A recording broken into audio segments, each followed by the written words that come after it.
জামিনে বেরিয়ে ফের রক্তাক্ত হামলা। বাশার রতন হত্যা মামলার আসামিদের বিরুদ্ধে দ্বিতীয়বার খুনের চেষ্টার অভিযোগ। Senior staff reporter Mohammad Jojmiya জানান, কিশোরগঞ্জের কটিয়াদীতে বহুল আলোচিত একে বাশার রতন হত্যা মামলার আসামিরা জামিনে মুক্ত হয়ে নিহতের পরিবার ও মামলার গুরুত্বপূর্ণ সাক্ষীদের ওপর পুনরায় হামলা চালিয়ে দ্বিতীয়বার খুনের চেষ্টা করেছে বলে গুরুতর অভিযোগ উঠেছে। আসামিদের ধারাবাহিক হুমকি, ভয়ভীতি প্রদর্শন ও হামলার ঘটনায় চরম নিরাপত্তাহীনতায় দিন কাটাচ্ছে ভুক্তভোগী পরিবার। দ্রুত অভিযুক্তদের গ্রেপ্তার করে আইনের আওতায় এনে দৃষ্টান্তমূলক শাস্তির দাবি জানিয়েছেন তারা।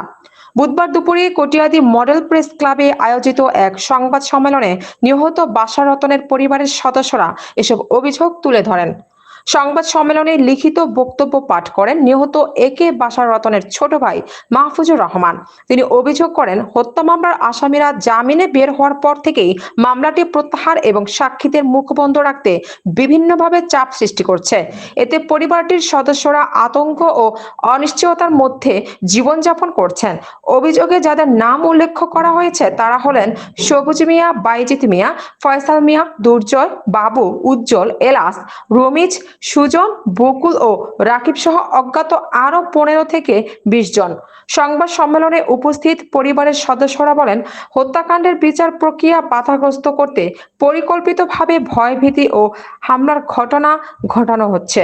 তারা প্রশাসনের হস্তক্ষেপ কামনা করে অভিযুক্তদের দ্রুত গ্রেপ্তার ও কঠোর শাস্তি নিশ্চিত করার দাবি জানান।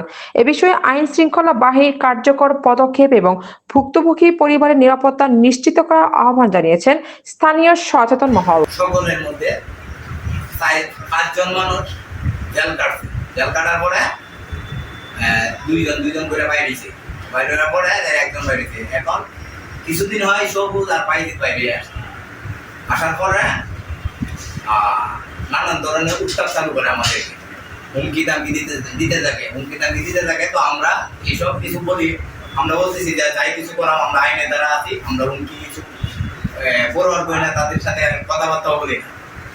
তো কাল আপনি গতকালকে আমার ভাই সিদ্দিকুর রহমান বাচ্চু শ্বশুর বাড়িতে দাওয়াত ছিল।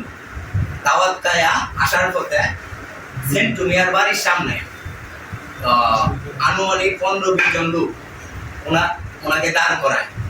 তখন সবুজ, বাইজিৎ, ফয়সাল ওরা বলতেছে যে তুই মামলা তুলবে কিনা, আপোষ করবে কিনা।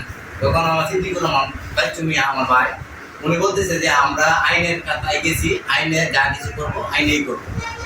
উনি না মানায় হাতে থাকা অস্ত্র দিয়ে আপনার তাবাড়ি দিয়ে আমার বাইরে এখানে একে খুব বাড়ায়, দাও দিয়ে আঘাত করার পরে উনি জুড়ে চিল্লাডুকি করার পরে আমাদের বাড়ির থেকে শুনছে আমার চাচি আমার বাইক নিয়ে ওরা আগে দৌড়ে আসার পরে আমার চাচিকেও এখানের মধ্যে দাও দিয়ে একটা খুব মারার পর আমার চাচি আহত হয়ে যাওয়ার পর আমার বাইক নিয়ে ফুটপাতে রাত্রি মারে।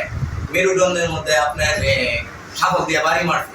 আমার বাইক নিয়ে হাসপাতাল গুরুতর অবস্থায়, আমার চাচিও হাসপাতালে ভর্তি।